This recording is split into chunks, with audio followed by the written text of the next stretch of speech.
वाहिगुरु जी का खालसा, वाहिगुरु जी की फतेह। नई सुबह का नया संदेश।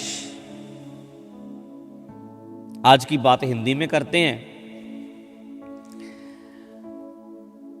जिंदगी में बहुत कुछ ऐसा है जो हम मिस कर देते हैं, खो जाता है, खत्म हो जाता है। बहुत सी चीजें हैं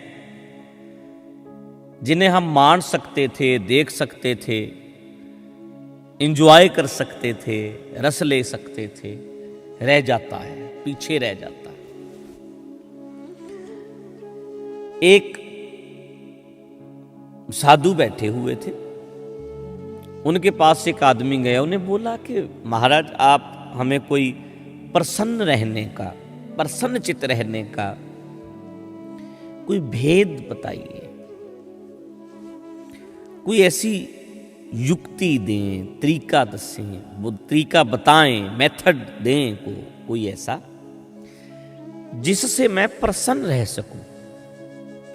तो साधु थे, उन्होंने समझदार रहे होंगे, उन्होंने एक चम्मच दिया, उसमें 2-3 बूंद तेल की डाल दी।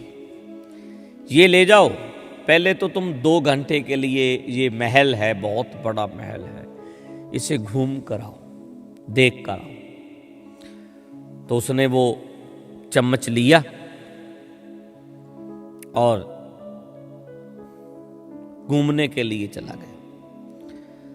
2 घंटे घूम कर आया, पूरा राउंड उसने महल का लगाया, जहां जहां जाना था गया, वापस आया, बोले ये लीजिए जी आपका चम्मच और ये तेल।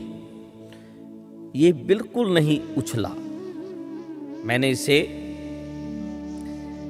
बाहर छलकने नहीं दिया, ये तेल वैसे का वैसे ही मैं आपके पास ले आया। तो वो साधु बोले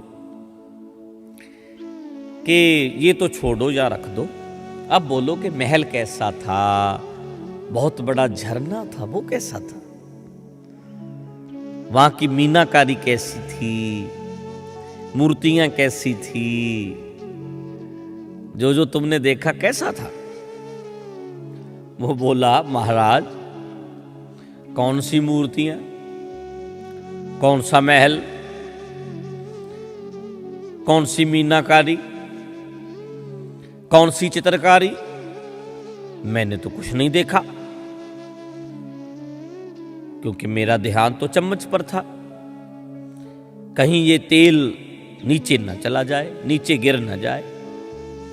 अब जाओ जाओ, अब जाओ बेटा, अब देख कर आओ, तेल यहां रहने दो, चम्मच यहां रहने दो। तो वो दूसरी बार गया, 2 घंटे घूम कर आया।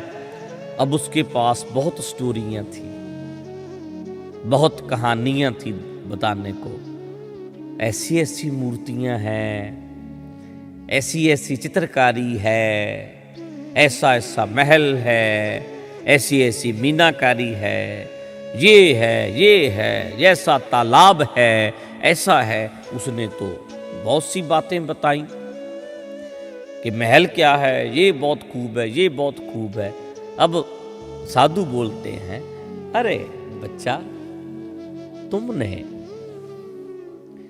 पहले क्यों नहीं देखा, पहले तो मेरा ध्यान तो था जी तेल में, तो अब मैंने देखा, तो क्या कहते हो। यही है प्रसन्नता। आपके आसपास तो आपने कभी देखा ही नहीं, आप देख रहे हैं 2 बूंद, किसी की 2 बूंद 2 बच्चे हैं, किसी की 2 बूंद सिर्फ अपनी फैमिली है, अपना परिवार है, अपनी तरफ वो कुछ दायरे तक अपनी सोच को सीमित रखते हैं। जो आसपास बहुत खूब, बहुत खूब, बहुत खूब पसरा हुआ परमात्मा है, नेचर के रूप में, कुदरत के रूप में, लॉ ऑफ नेचर, उसे कभी देखा ही नहीं, माना ही नहीं, महसूस ही नहीं किया। सिर्फ वो 2 बूंद गिर ना जाएं वो दो रिश्ते मेरे टूट ना जाएं, उनकी तरफ इतना कंसंट्रेट करते हैं, इतना ध्यान उनका एक दो रिश्तों पर कंसंट्रेट रहता है और उनको कोई समाज दुनिया कुछ नज़र नहीं आता।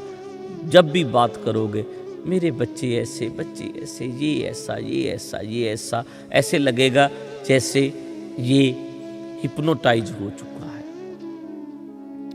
इसके माइंड में और कोई थॉट आता ही नहीं है, एक चीज की तरफ ही इसका दिमाग चल रहा है, इसका थॉट्स प्रोसेस जो है एक तरफ ही चल रहा है। ऐसे लोग हैं संसार में, कुछ नहीं नजर आता जिनको, वो दो बूंदों के सिवाय, दो परिवार, अपने परिवार, दो तीन चीजों के सिवाय उन्हें कुछ नजर ही नहीं आता। बाहर बहुत कुछ है जो आपने देखा नहीं। कभी आप सूर्य को उदय होता देखें, सूर्य अस्त होता देखें, कभी अपनी तरफ चल रही हवाओं को महसूस करें, कभी फूलों को महसूस करें। बहुत कुछ है जो आपने मिस कर दिया, माना ही नहीं, जिसे आपने जिया ही नहीं। जैसे वो गया था, दो बूंदों की तरफ इतना देखता रहा, ध्यान रखा उसने कि उसने महल तो देखा ही नहीं।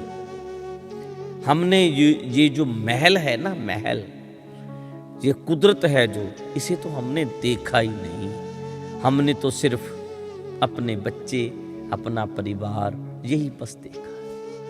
तो थोड़ा सा बाहर निकलिए, देखिए अपनी चारों तरफ कैसे बरस रहा है परमात्मा, कुदरत के रूप में बारिश हो रही है। फील करें, महसूस करें, उससे माने, आनंद लें, उसका स्वाद लें, टेस्ट लें, उस तरफ भी ध्यान जाए हमारा। ठीक है, बच्चों की परवरिश करना तो करनी पड़ेगी, लेकिन बहुत कुछ ऐसा है जो मिस हो रहा है, उसे मिस ना होने दें, उसका भरपूर आनंद लें, उसे भरपूर आनंद लें, उसे माने, तभी स्वाद आएगा, जिंदगी जीने का आनंद आ जाएगा, प्रसन्नता का भेद पता चल जाएगा। जो क्वेश्चन किया था, प्रसन्नता का भेद बताइए, यही भेद है। अपनी चारों तरफ देखना छोड़ दिया है, देखना शुरू कर दो। आज इतनी बात कहेंगे, कल फिर मिलेंगे। वाहिगुरु जी का खालसा, वाहिगुरु जी की